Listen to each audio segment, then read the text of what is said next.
You've had a long history of little success against Weaver. Could you talk about what worked for you today? Well, it made him work some, but for the first time we scored some balls up, hit a few balls that found some holes.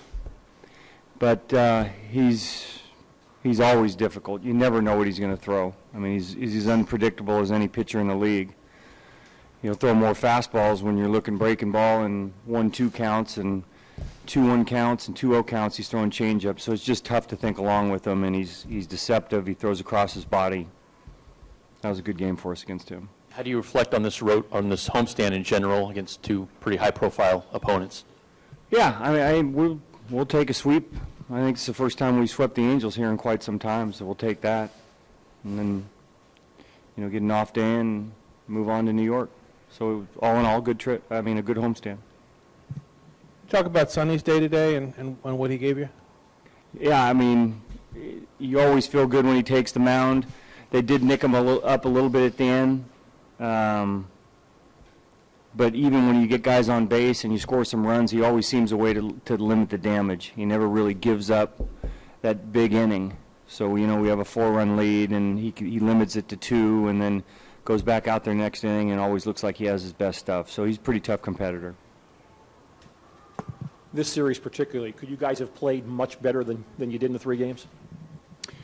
Could you have played it much better than you did? That's a tough team, and they came in playing well, too. So, we beat them in different fashions. The first night swung pretty good, and then they had to come back the next night and really, added on runs, where at times we have trouble with that, and today was just kind of a cleaner, well-played baseball game. So it was nice. I mean, you have to play well to beat those guys. Is it too early in the season to think maybe you've gotten into their heads a little bit? You beat them 5 of the 6 times you've faced them so far? No, I don't know. That's a good team with a bunch of veteran guys.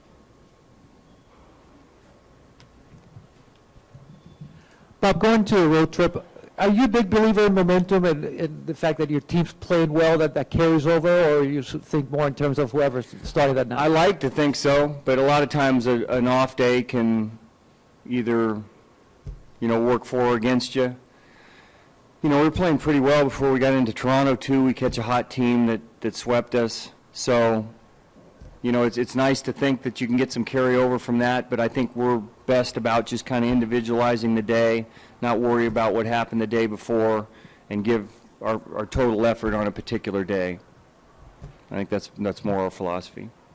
How nice is it to see both Sogard and Callaspo kind of break out after struggling? Yeah, it's always, those guys can hit. There's no doubt about it. So, you like anybody, you're going to go through some tough periods, and they have, but Kyle, for a few days here has been swinging it better. It's always, I think, maybe a little extra momentum or a little something for him playing against his former team, but it's good to see Sogi score up some balls.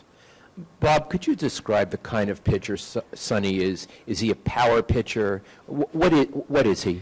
You would watching him pitch, and he throws 95, and he's got a plus breaking ball, but he hits so many ground balls he gets that he's kind of unique in what he does, and he can keep his pitch counts down that way by getting a lot of ground balls.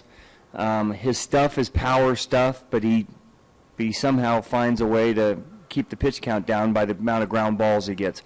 He gets real good late movement on his fastball. Even when you're in a fastball count and you're thinking you're going to get a fastball to hit, it's got very late, subtle movement, and it breaks both ways to where even for the catchers it can be difficult to catch him.